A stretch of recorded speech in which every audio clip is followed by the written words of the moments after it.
With a rally in full swing and the Dow Jones Industrials almost all in the green, but for Walgreen Boots Alliance, which is down 85 cents.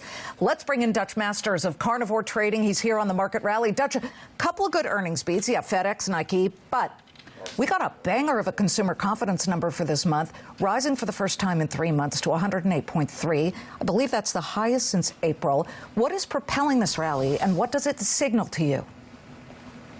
Well, I think it's really just a big rip up in a bear market rally. I'm sorry to disappoint, but I think that FedEx was actually not a big exciting thing. I think what they showed you was that their package volume is down, and at Christmas time, that's a little weird, don't you think? I mean, yeah.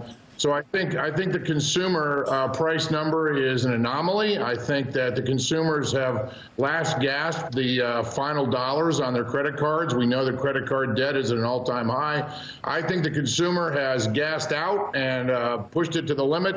I think they've slammed the brakes on already, and the Fed's about to see that. I am really surprised that you think that this move here is just, well, I guess not another bear market rally, but everybody is coming on this show and saying that we've got to test bigger lows here on the S&P 500. And I'm talking about whether it's the October lows of this year, which I believe were around, let's say, 25 or 35.83, or the October 30th of 2020 lows of 32.69.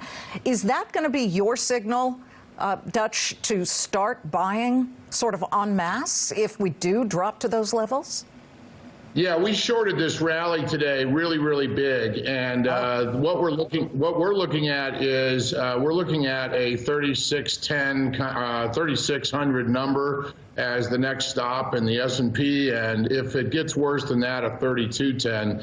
The reason is that we don't think that the market has fully priced in a reduction in earnings across the board. It hasn't fully priced in a real recession. It's waiting for more data to see that. I think the Fed's going to continue to do what it's doing. We've got this earnings contraction that is coming in. Now, big stocks like FedEx and others like that, like Nike, they've done a good job, and they have a lot more levers that they can pull than a lot of other companies to find savings and sort of boost their earnings and stuff. And bless Nike for doing such a fantastic job and lowering their inventories and showing good numbers all the way around. But I think the real story is that FedEx came out and basically showed us the canary in the coal mine. And so we think that the Fed's about to see the consumer contract and is going to be forced to do a pivot here in the next 3 to 6 months. Pivot 3 to 6, although the Fed chief said not in 2023. One quick look, if we can, at the volatility index, the VIX, the fear index. No fear today. It's down about 5%.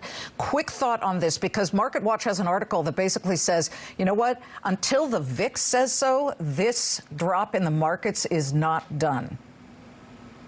Yeah, I think we might need to see some kind of a real blow off in the VIX. Capitulation, yeah. Yeah, some kind of capitulation. I'll tell you the thing that we've been shorting a lot is the housing market. I know you mentioned that to me earlier when we were talking, and I got to tell you that one of the big, we talk to a lot of mortgage guys, and we talk to a lot of guys that own home building companies, and the chatter that we're getting from them, for example, one of our guys said he had 25 houses that he wanted to have sold in the month of December in one of his markets, and he has sold 0. Oof. And we're 2/3 of the way through the month of December. And the last 2 or 3 months, he's had the same thing where he's had targets of 29 and sold like 5 or 7. Well, it's interesting to see the home builders all in the green. We'll be watching all of it. Dutch, thank you very much. Check the Dow up.